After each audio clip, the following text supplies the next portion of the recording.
Jaguars.com coverage of the 2024 NFL Scouting Combine continues. JP Shadrick with Sam Monson, a Pro Football Focus. Great to see you.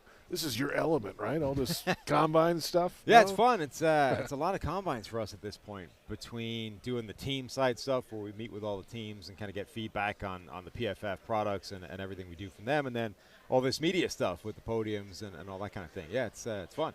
How is that feedback process for the teams? And how many teams actually do with you guys? All of them. So we contract with all 32 NFL teams. We've also got all the FBS teams at this point, a bunch of FCS teams, the CFL.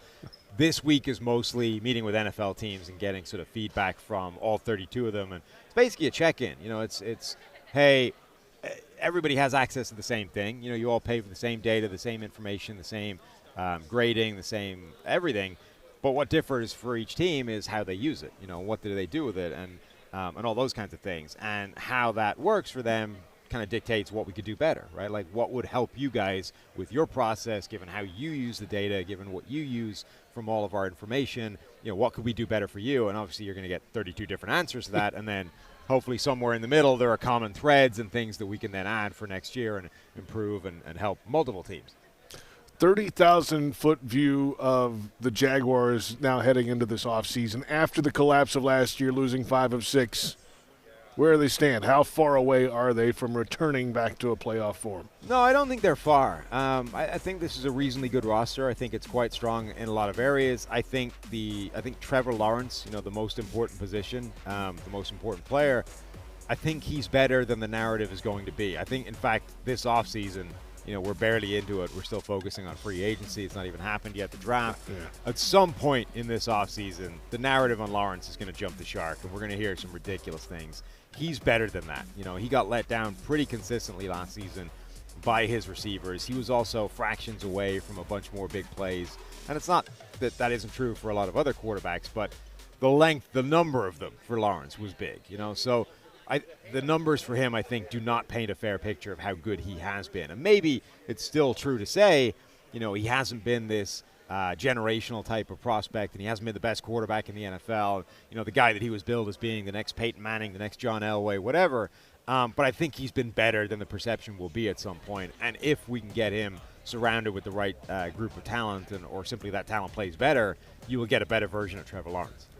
Well, he was on the injury report 4 different times last season, after the midway point. I mean, and he's still playing through 3 of those injuries. One was a concussion, couldn't play. But there's no questioning the toughness of the player when he's out there playing through lower body injuries and leading the team in rushing that week. And those injuries explain some of the worst Trevor Lawrence performances as well. So the first half of the season was generally when he was getting let down by teammates and guys not making catches and guys not quite getting 2 feet down and all those kinds of things. And then the second half of the season was a lot of injured play for Lawrence that explains some of that as well. So between those two things put together, the overall season is just not a reasonable reflection of what Trevor Lawrence actually is. Where are you on Calvin Ridley and his possible return?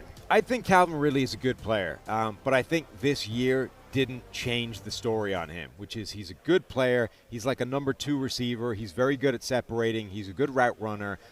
There are some holes in his game that stop him being a number 1 guy. And I think the only problem for Jacksonville is you don't necessarily need a number 1, right? You just need the number 1 skill set in the aggregate of 3 or 4 different players, right? And if one of them is a contested catch guy or a vertical threat or whatever, you can piece it together. You don't necessarily need one guy that is your number 1 that does all of these things together.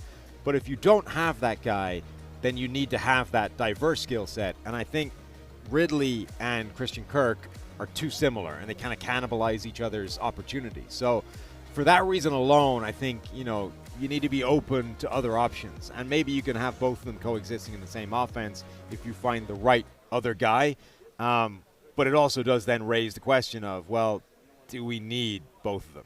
Oh, you saw the value of Christian Kirk when he wasn't out there. I mean, that changed the whole idea of what they were. Sam Monson from Pro Football Focus, lead NFL analyst for PFF, joining us now. Doug Peterson said earlier this week that they had their offensive line that they thought would be their starting offensive line for one game last year. There were so many changes. The left tackle was suspended and later injured. The left guard was a rotation. They brought in Ezra Cleveland. The center there's all that talk now this offseason about Luke Fortner and his future moving ahead. The right guard was a veteran, and then the right tackle was a rookie. So if you're going to have Trevor Lawrence be at his best, certainly that front has to be at its best, and they just weren't out there consistently last year. Where do they begin there? And especially on the interior, how do they beef things up? Yeah, I mean, I think they do need to throw some resources at it. I think this is a good year for that to be the case. It's a reasonable group in free agency. There's some options out there as well, most of which wouldn't break the bank. You know, they're not necessarily the true superstar type level offensive linemen, but they're good caliber starting offensive linemen that could be had. And then I think in the draft as well, it's a good group of offensive linemen across the board, actually, for the first time in a while. Like, I think interior and tackle, it's a good group in a way that hasn't always been the case for the last few years. So, yeah, I think in the NFL, you're never set on the offensive line. There's too much turnover. There's too many players involved. You're going to lose guys every single year. You need to be constantly maintaining that and turning over that group, even if it's only the guys that are backups or swing tackles or the contingency, because you don't always get your starting five for the entire season. You need the backup options to be viable. So you're never set. You're always adding players in the offseason. I just think Jacksonville this year need to be a little bit more aggressive with that than a lot of teams. Let's flip it around to defense. They obviously got rid of most of the defensive staff. New defensive coordinator is in now. And no matter who the coaching staff is, they're going to want Josh Allen on their team. And that sounds like that's going to be the case one way or another. The conversations have continued this week in Indianapolis between the Jaguars and his representation.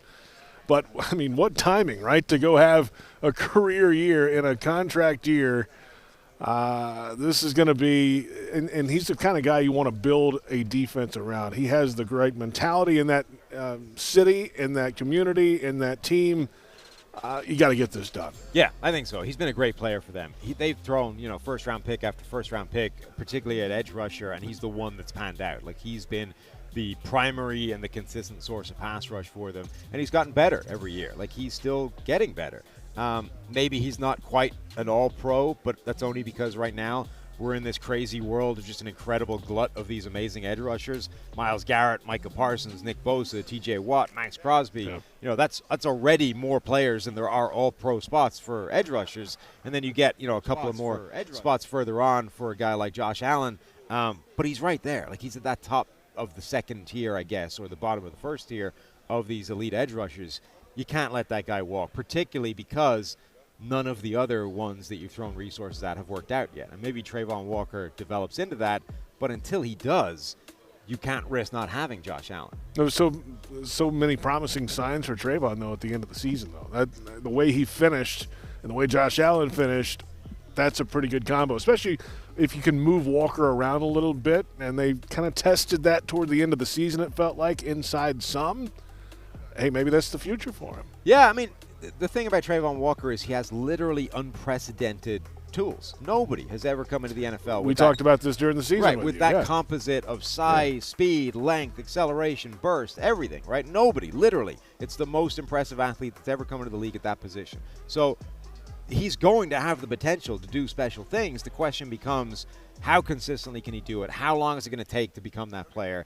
And, at draft time, we were comping him to some of these other players that were not productive college players, but were incredible athletes and, turned into better players. Danielle Hunter was a great example for the Vikings.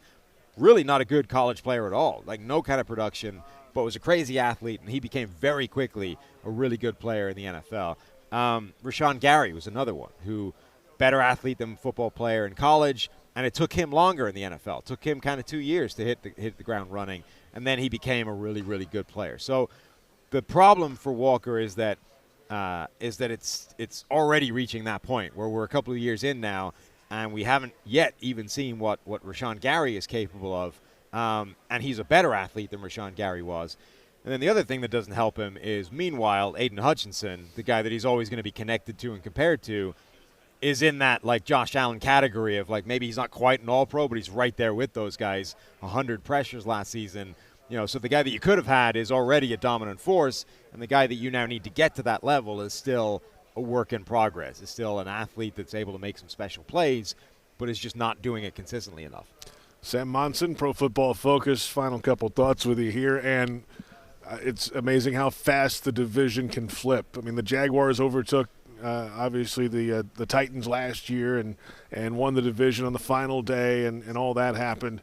Well, the Jaguars had it done to them last year by the Houston Texans of all teams. New coach, new quarterback, new defensive end. And where are you with the AFC South now? Whose division is this? Yeah, it's funny. We said heading into the season, I mean, this is Jacksonville's division to lose, and then Houston came out of nowhere. Houston were not supposed to be good at all. I mean, the odds before the season were that Arizona was going to have the number 1 and the number 2 overall pick because Houston was supposed to stink. And they end up picking 20-something with that Houston Texans draft pick that they got from the Will Anderson trade. I mean, everything that they needed for Houston worked out well. They nailed the quarterback spot, and a guy that a lot of people like C.J. Stroud as number 1 overall. A lot of people did not, right? And so it was far from a consensus, but he's been phenomenal. Guys like Tank Dell, a third-round pick, were incredible. Nico Collins had an amazing breakout season. Bobby Slowick, the offensive coordinator, has brought that Shanahan offense over, and that's been incredible. D'Amico Ryans as the head coach. It's all good. Will Anderson as well on the defensive side. So Houston are looking like a pretty good team right now, and all of the important parts are there. Like, they now just need to do the tinkering and sort of raise the overall level of the baseline of the roster. But given how good they were a year ago, and assuming C.J. Stroud does not regress hard in year 2, it's hard to look beyond them for the division. It'll be interesting to watch. It always is in the AFC South. You never know who can pop up. Sam, great to see you. Thanks for the time here in Indy. We appreciate it, man. Thanks for having me. Good luck to you guys. Sam Monson from Pro Football Focus in Indianapolis.